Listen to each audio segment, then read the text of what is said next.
Good afternoon, everybody, and welcome to the fifth webinar in the EFPA project group on eHealth webinar series on global online classrooms in how to train caregivers of abandoned children. Let me first briefly introduce the topic of eHealth within EFPA. You can still find a wide range of resources on eHealth on the EFPA website. Resources from this working group and past efforts that we've done include a number of recommendations regarding psychological services, some past surveys, but also this ongoing webinar series where you can find, for example, the recordings of the past 4 webinars, including the handouts on the website. Similarly, the recordings and the handouts of the following presentation will also be made available online there. As for today, I'm very happy to be able to present to you Niels Peter Rigaert from the Fairstart Foundation. So Niels has been working with deprived, abused and abandoned children in research, supervising staff and advising organizational developments in this domain since 1981. He's an active member of the PCUN group advising the United Nations about migrant children. And not too long ago in 2020, he received the EFPA Award for Humanitarian International Work for Underserved Populations. And so today he'll take us along for the ride for roughly an hour or so. If in the meantime you have any particular questions, don't hesitate to use the Q&A button below to go ahead and ask them. And there's ample time in the end where I'll be sharing them with Niels, and he'll be taking the time to address any questions or concerns you might have. So with that, the floor is yours, Niels. So if you like, you can go ahead and start sharing your slides and commence your presentation. What I'll talk about today is a global mental health intervention. We are moving from individual therapy and group therapy to meet the needs of so many mental health workers who need education and training, and the virtual solutions, in my experience, offer a great chance for all of us to reach a lot of people. So let me tell you how I did it, and hopefully that can inspire you to make your own virtual solutions. What I'll talk about today is how can we disseminate our professional knowledge by using virtual solutions, and what are the global mental health risks for parents and children. That has been my concern for many years. And how can we as psychologists partner with NGOs and governments to educate them? And how can low-cost online classrooms and local group trainings reach the caregivers? And finally, the program we made at the Fairstart Foundation, we also made tools for measuring pre- and post outcomes of this intervention.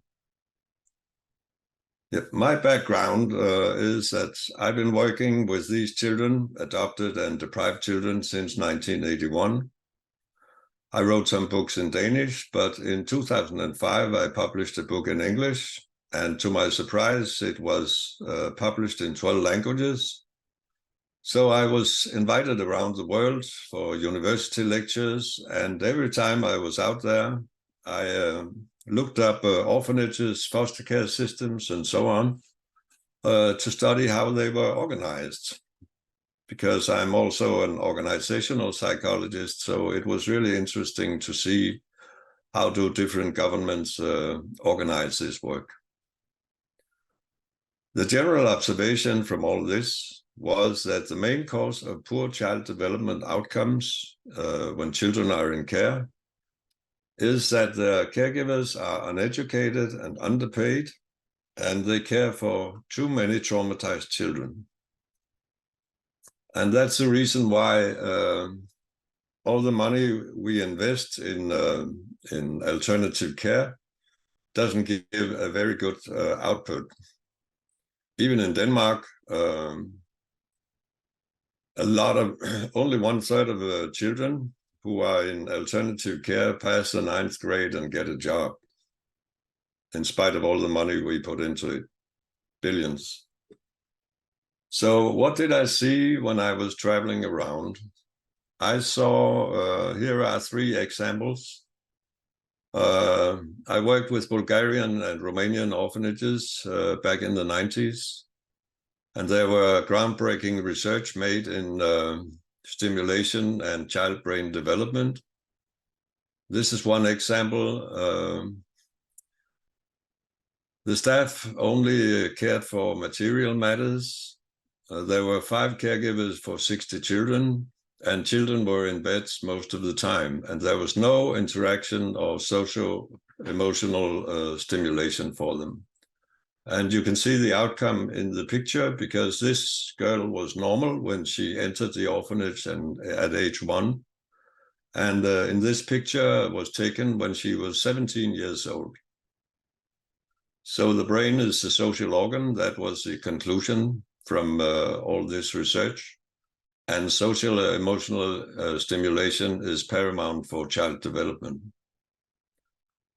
I also worked with the Polish foster care organization, and I visited foster mothers, and many of them received 12 to 14 children each, and they were from orphanages which had been shut down because of the new policy of closing orphanages in favor of foster care. And they had no supervision or support. 2018, I was in Mexico. You know, there are thousands of refugees from the south to the American border. So I entered a room in an orphanage where 2 women were caring around the clock and year for 29 newborn babies who had been abandoned in this huge wave of migrants. And they had no support either at all. So from this, I started wondering, why do parents have to give up their children? And I started an analysis, which is still ongoing. You can find papers about it in the slides. Let me see. What are the global mental health stresses for families and children? And why are consequently so many parents forced to give up parenting? Well, as you know, climate change and conflicts and viruses, they have created an exodus of migration to cities. We used to say it takes a village to raise a child, but now they're suddenly in a completely different environment, and that is very dangerous for social relations. In 1840, only 5% of the world population lived in a village, in a big city. But in 2050, 80% of the population will live in a major city. And what you see to the right is happening in New York or Lisbon or Rio de Janeiro, wherever you go. 10% of the population, they are fairly wealthy or middle class, and the rest are living in slums in a circle around the city. I have seen that in so many cities, Paris, Addis Ababa, wherever in the world. So the indigenous peoples, like the ones we work with in Greenland, they are traumatized by urbanization because it's such a, from an evolutionary perspective, it's such a sudden change in their environment that they can't cope with it. If you look at the extended family networks, which were very strong in Africa and Asia, they deteriorate when people move into the city. And there's a researcher, Elsa Roskam, who studied parental burnout in 48 countries. She said that the major cause of parental stress is that parents are individualized.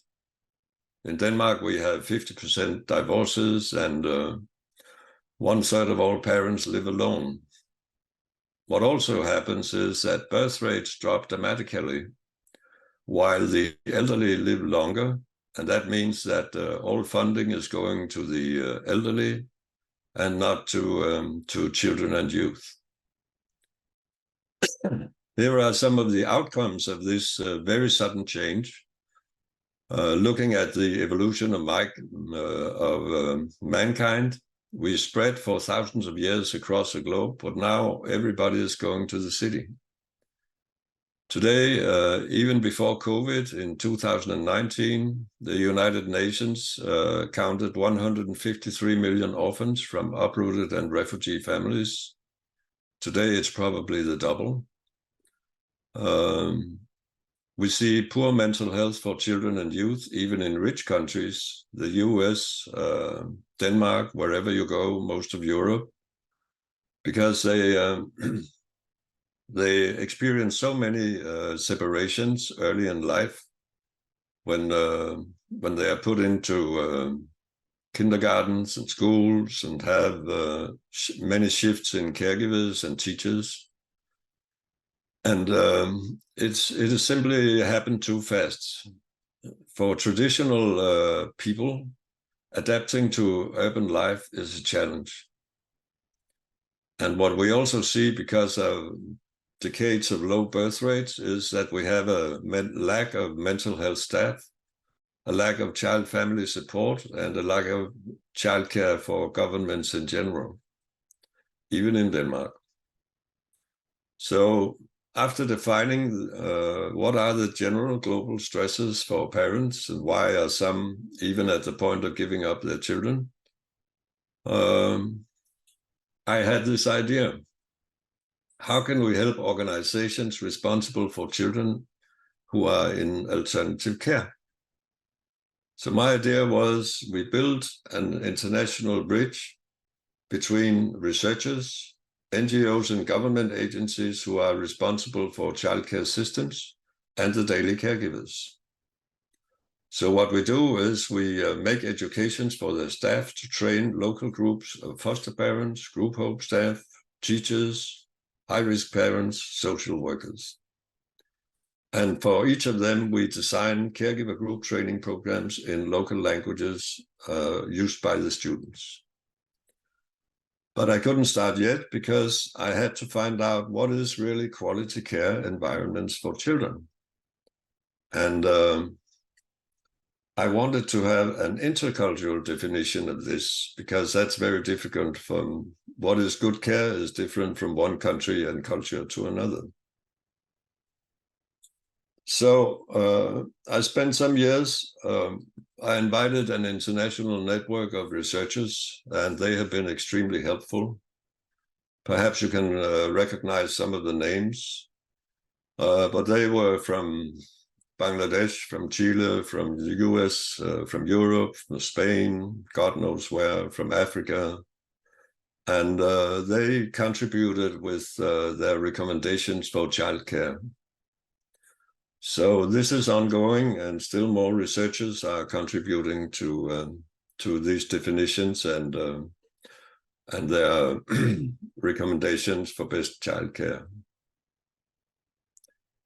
What did they say? Well, if we sum it all up, they said that the early environment in childhood, because we took studies of early environments and long-term studies of how did children fare when they had grown up. So these are studies of early environments linked to success, and the success criteria were adult education, get a job, and have good social competences. So what's needed while you grow up are 4 conditions. A long-term attachment to a few stable caregivers. That can be a parent or parents. It can be a foster mother, someone else who cares for you, especially for the first 5 years of life. The more children shift caregivers, the poorer their lifelong development. And we can see that in Denmark, where children very often shift from one foster family or institution to another. The second condition is that children from age 2 or 3 should have a long-term membership of a peer group. They should be accepted members of a group of peers.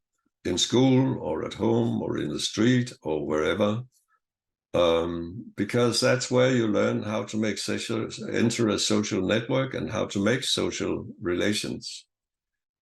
And a lot of research points to that this is not very well known, but it's just as important as having a good attachment to a few caregivers. The third condition is that caregivers, psychologists, they very often look at parental competence based on the past of the parent.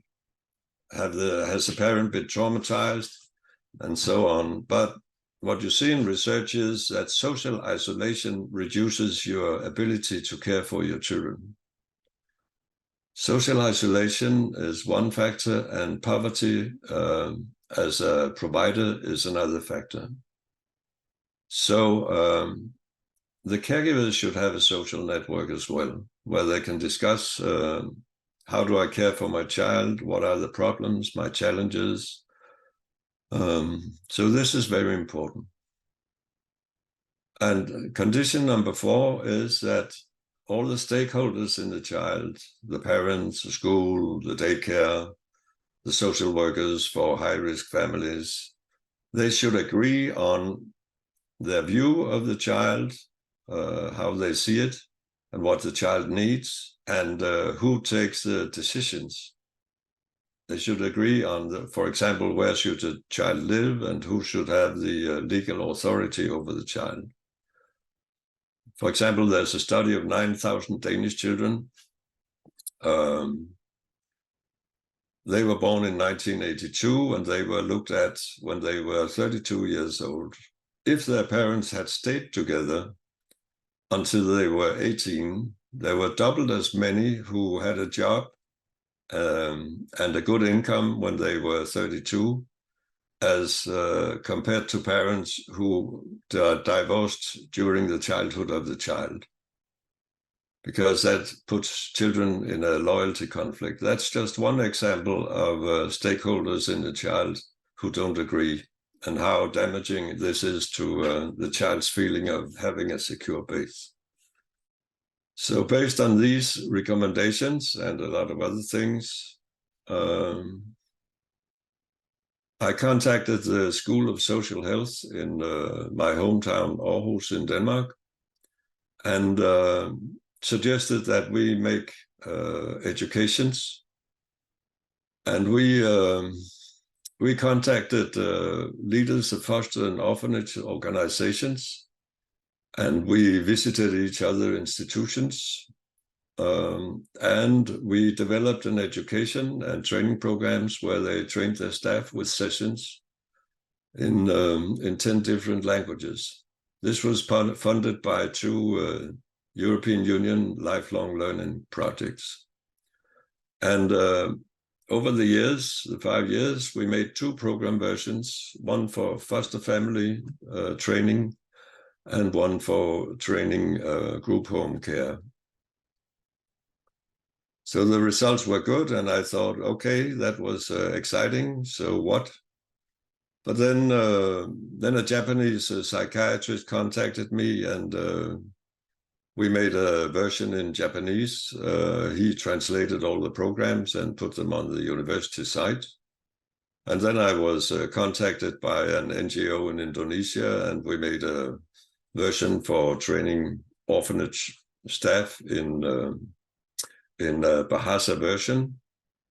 So I could see the need, and this led to starting the Fairstart Foundation in 2012.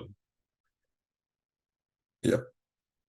So the mission of this foundation is to empower any NGO, government or professional group with research-based staff educations and caregiver training programs. And the larger mission is to strengthen local professional communities and contribute to international standards for mental health educations. And of course, to disseminate scientific recommendations for daily care and learning. So we found 2 millionaires who helped us establish the foundation, and then we had a lot of professionals coming and asking us to develop educations for them. Yeah, let's have a look at that. For example, SOS Children's Villages Denmark.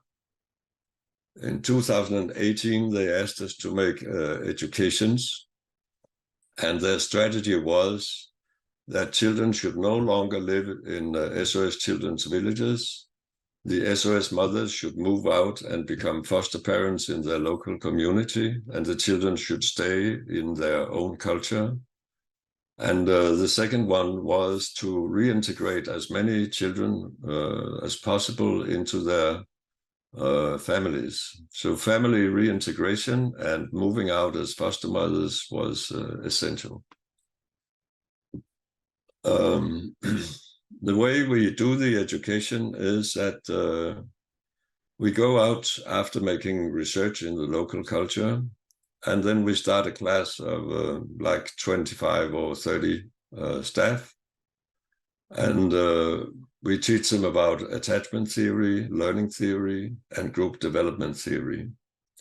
And they also learn, because many of them don't know much about computers, they learn to participate in their 6 months online classroom. And every time they take a module, they take 8 modules in total, they go out and train a local group of caregivers with a program in their own language. So each student trains a caregiver group at 7 group sessions over 6 months. At the end of each session, the caregivers make work plans, because it's a principle in this education that the students are free to translate and form the way they show the program in their own way, and the caregivers make individual plans after learning something general about childcare, for example, about attachment. And this cascade effect is very efficient, because one class will cover 1,200 children. And after having trained, all graduated students are free to use our training programs to train as many group children as they need. So until today, we have educated 750 staff in 36 countries with various partners, and they have trained caregivers of some 65,000 children and youth. You can see here they are starting the seminar with a short talk with each other.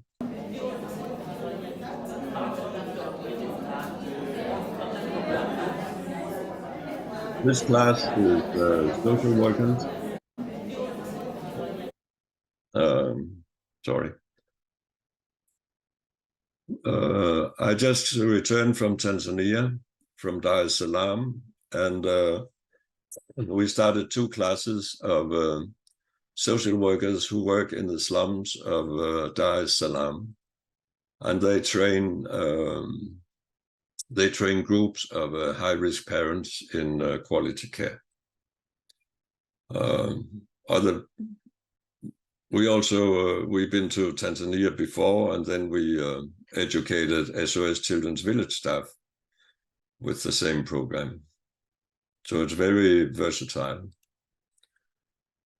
I'll just show you a video where you can see. It's an old one, so it's from the time we mostly work with orphanages, but I think it illustrates the way we go about. And you can see how we built the online classroom on the edX platform. Welcome to Fairstart's Group Care Instructor Education. Approximately 2.7 million children worldwide grow up in institutional care with little or no contact to their parents. Thus, the need for educating and training the people taking care of these vulnerable children is huge. Our education qualifies you to teach caregivers how they provide better care for abandoned, traumatized, and dysfunctional children and youth. The overall aim of the education is to give children a fair start so they have the best conditions for a bright future and are able to contribute to a better world. As an instructor, you work from a material that has already been used to improve the life conditions of more than 25,000 children around the globe. The education takes place in an online classroom where you will be guided through 8 modules by Niels Peter Reigard. He is a child psychologist of more than 35 years, internationally recognized for his expertise in attachment theory. Each module consists of video and text material, as well as reflection assignments and group discussions with your fellow students. During each module, you meet physically with a group of caregivers and train them in 3-hour sessions. We will prepare you for your role as an instructor by providing theory about motivation techniques, learning strategies, group dynamics, and organizational development. This will enable you to teach caregivers about relation development, attachment theory, and secure caregiver behavior. However, you do not only communicate theory. You help caregivers understand the importance of implementing the theory, and you give them the practical tools to do so. Furthermore, you facilitate improved cooperation between the staff and their daily leaders, because research shows that children benefit tremendously from having adults around who agree with each other and who are able to handle conflicts in a constructive way. The teaching material, which has been tested in more than 15 countries, is based on everyday situations, and it shows consideration for local culture, making it easy for caregivers to recognize and identify with. This supports one of Fairstart's most important principles, that all participants, both instructors and caregivers, should be co-creators of their own learning and development processes. Upon completion of the course, you have earned a certificate and you become part of an international network of instructors. But most importantly, you have developed competences to continue helping caregiver staff to create positive changes in the lives of placed children. Sign up now and join us to help children save the world. Yes.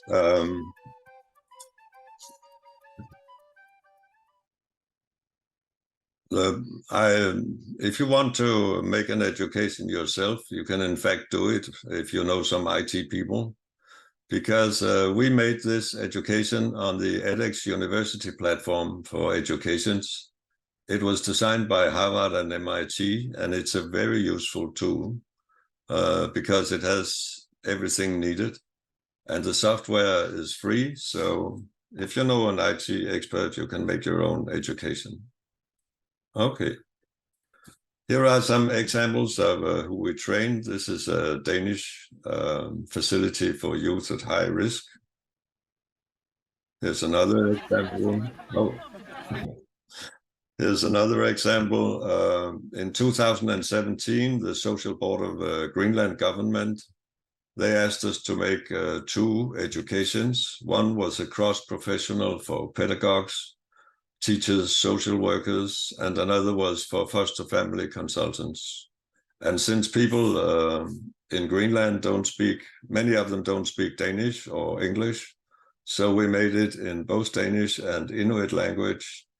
And so far we have educated, I think, 50 or 60 people there.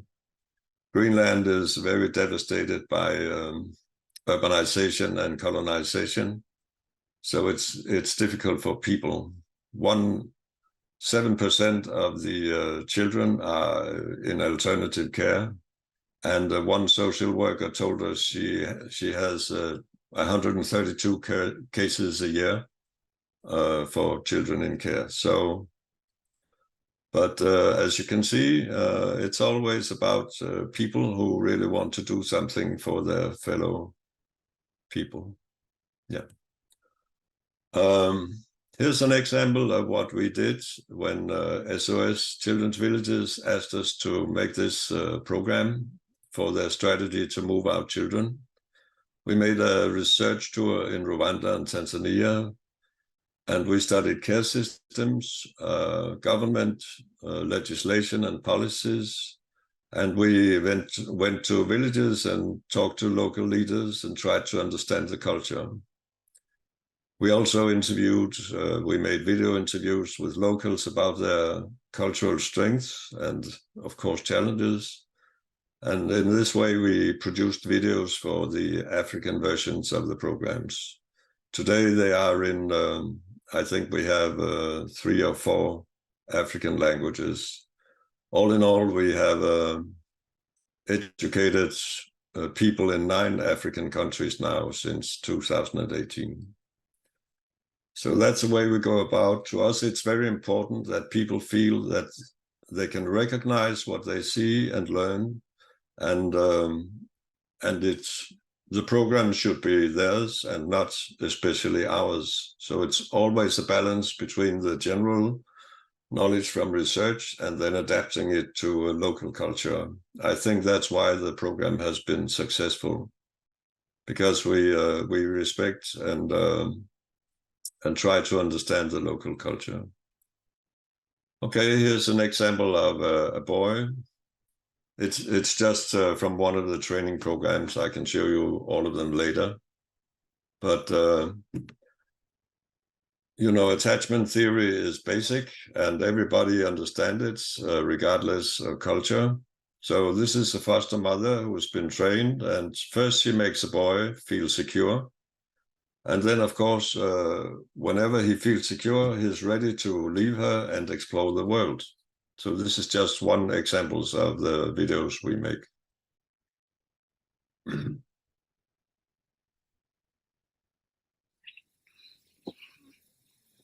Daddy.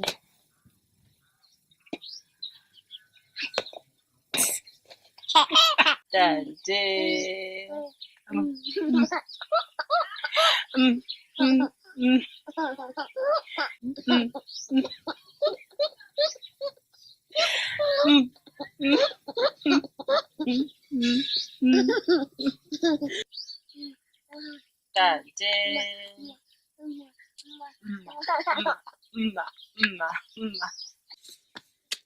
So now he's ready to leave her and start exploring.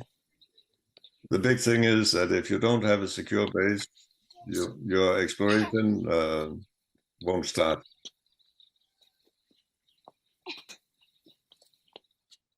So that's the way we apply attachment theory. Yeah, he's playing football, and now he's getting all his motor skills, and he's ready to meet other children and thrive. Yeah. I chose attachment theory for one reason, because it's a basis of almost all research in children, and also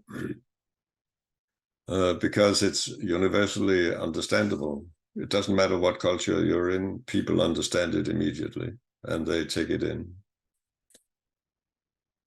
Now let's have a look at all these children. How did we measure the outcomes? You know, the things like the SDQ and other measuring instruments, we couldn't use them because a lot of the caregivers couldn't read and they only spoke their own language. So we designed 2 pre and post training scorecards disseminated by the instructors, the students, and filled out by the foster parents or whoever cared for the children. And we simply used smileys, and the scorecards were translated into local languages. And the instructor had a handbook for how to help parents fill it out. One scorecard was for measuring caregiver stress, because that's important for the ability to do parenting, and knowledge about how to care for traumatized children. The other scorecard was filled out by every caregiver, an assessment of each child's development on 5 dimensions.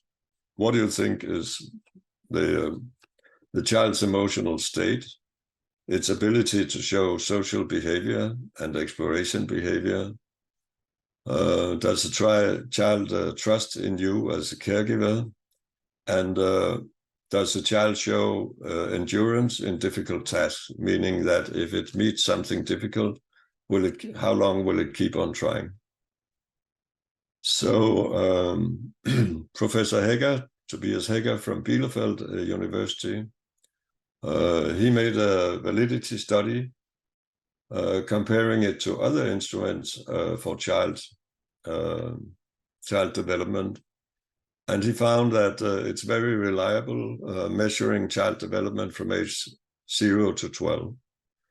And what we can see in general is that child development improves on these 5 dimensions by 20% during the 6 months of caregiver training. Yeah. And again, when you get the slides, you can just click the reference in the bottom and open the paper. Yep. Up to that. 2 seconds. Yeah. Here are 3 foster mothers in Africa who reflect on their experience. What we see in general is that children are brought up the way I was brought up in the 50s, you know, shaming, sometimes slapping them, sometimes being harsh. And even though there's a lot of good local tradition, this simply doesn't work if you raise a child in a city. So the big change from the program is that we change the mindsets of the caregivers so that they start working with relations to the child, and they start understanding their child's problems as natural reactions to separations they have experienced. Oops, here we go. I'm a mother, a biological mother of three children, 2 boys, 1 girl. I foster a boy and a girl. It's not easy to bring up foster children in the same roof with our biological children. There is competition of a lot of things, like attention for me. I'm a single mother. Attention towards me. My foster children sometimes think that they want to be more loved. So there's challenges in many things: house chores, school, behavior. Actually, to stay with the children that are not yours is not easy. Like me, I have my own children. There are 6 plus foster 2. And these people are together in my house. I stay with them all. Sometimes I get challengeful with them because these children that are not mine, they don't behave like my children. After the training that I had SOS here, it make me change a lot. And right now, it's easier. In fact, if you come in my house, you can't know who is mine and who is not mine, because they grow together, we play together, we eat together, we work together. So it's a very good family, and I'm happy about them. To stay with children not yours, it is too hard, but through training from SOS with Rhea, it is now easier. We just now play with them, we talk to them openly, we make them friends. If they have challenges, they are open to come to us, to tell us their challenges, and we solve together.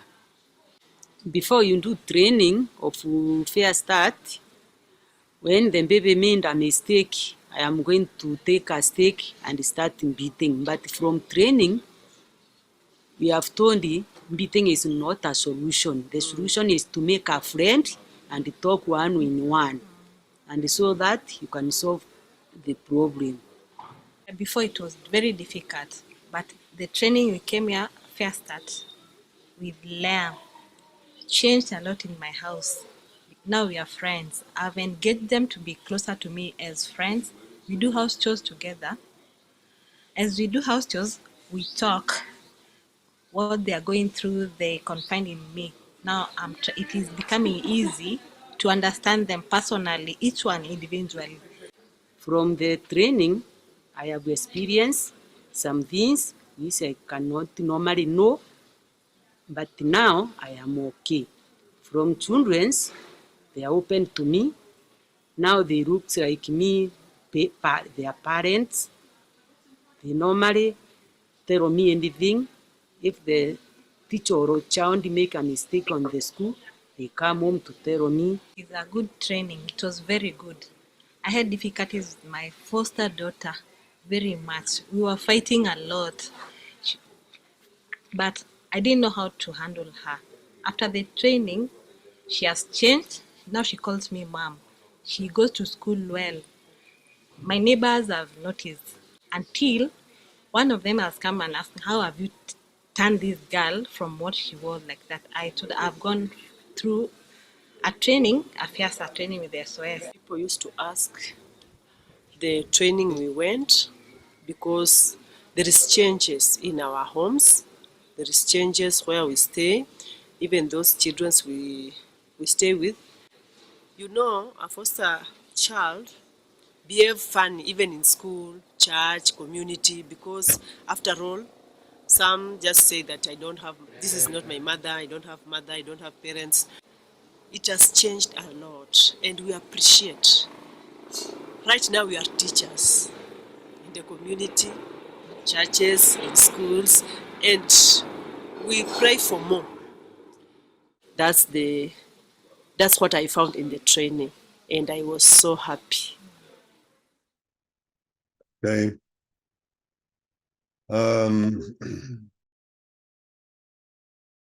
Okay.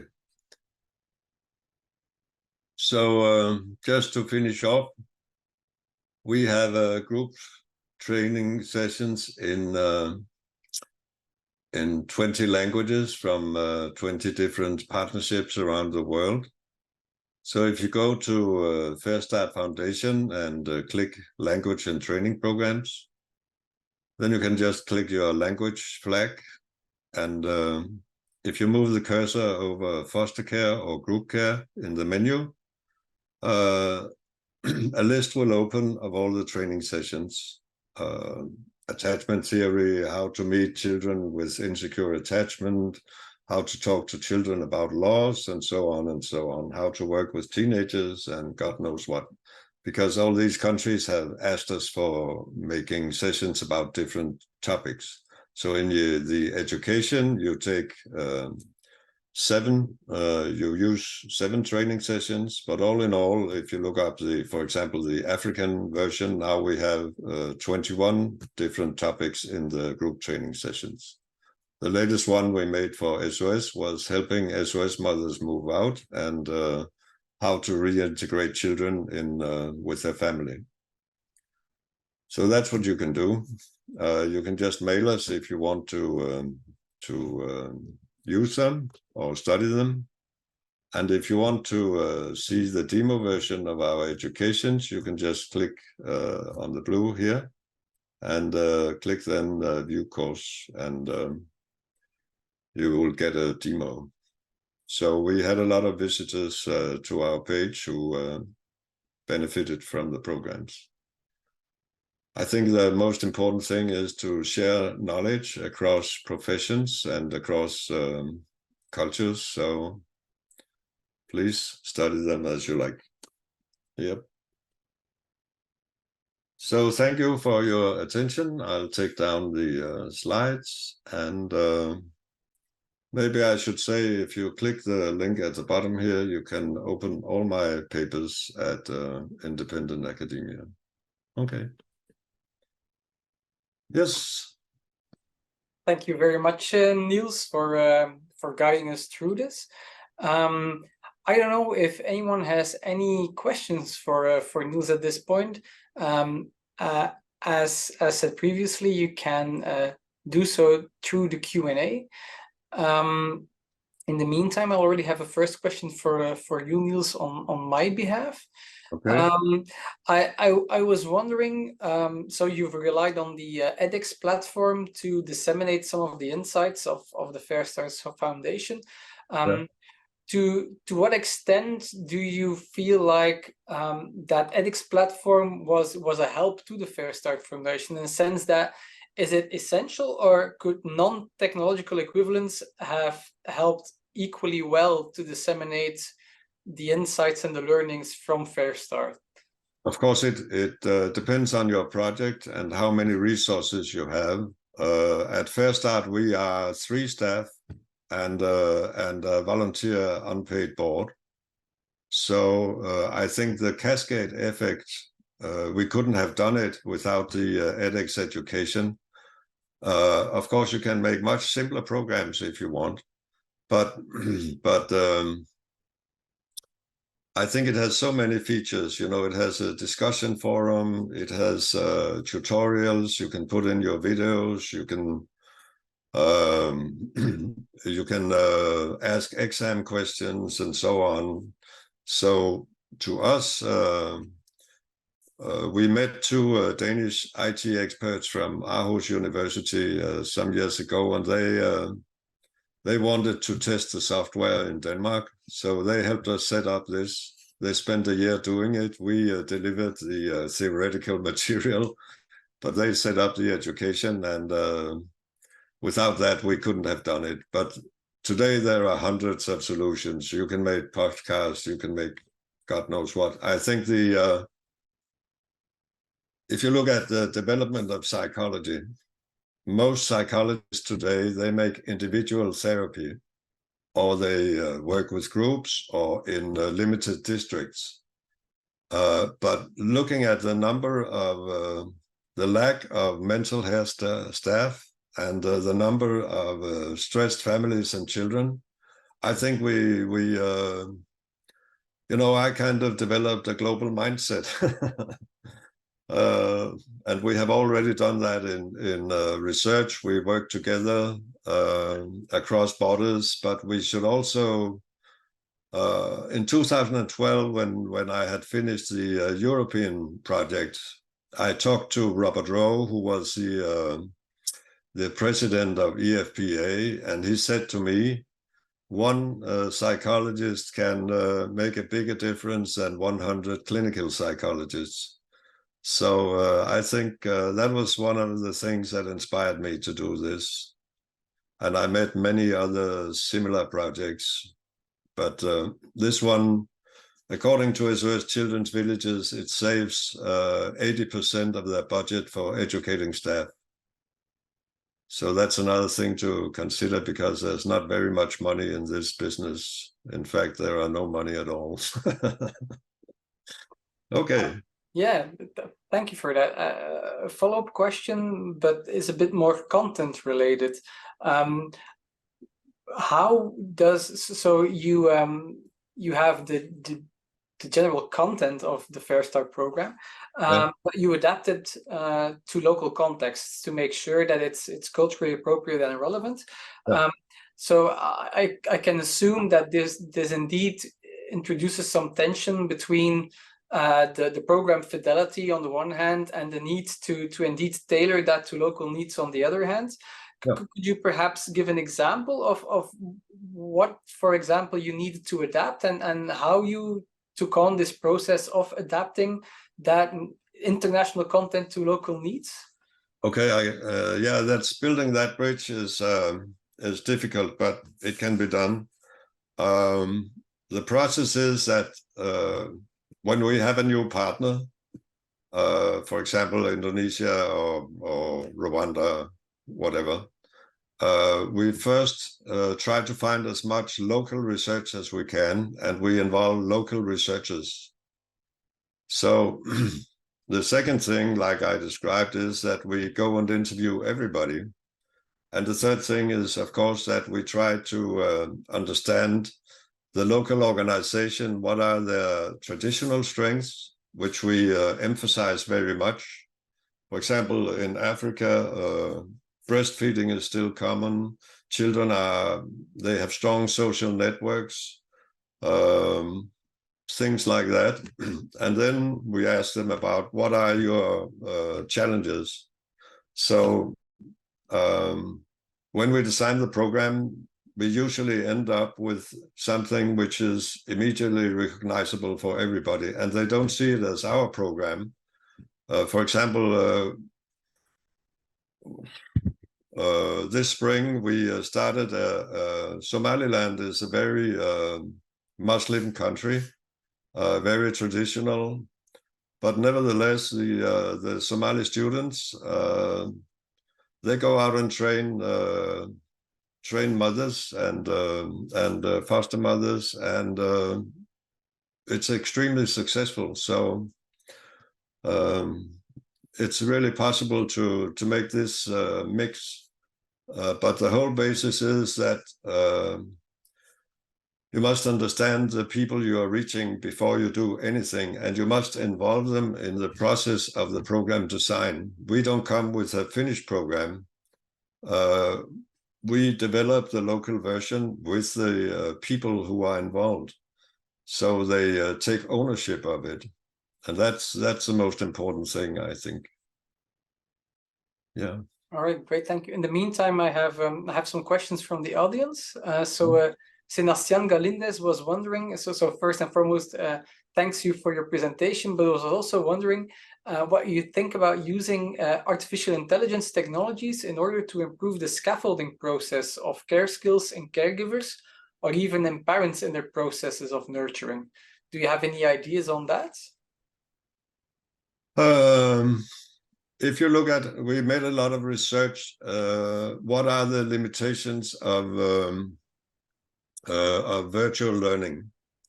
And one limitation is that if you only make something virtual, it will never work. You have to meet people and make a social network. That's why we make the 3-day startup seminar. And you have to focus on helping people make strong groups. For example, the instructor class consists of people who maybe never met before, but after 6 months working together, they can do a lot in their community. And another example, the foster mothers usually live apart from each other, but when they get together in a group, for example, some of the groups, they just spontaneously made WhatsApp networks, and they support each other. And from having a very low status in their villages, they are now local experts for their neighbors in matters of raising children. So combining social interaction with virtual learning is absolutely necessary. Yep. All right, thank you for that. I don't think we have any questions remaining at this point. Okay.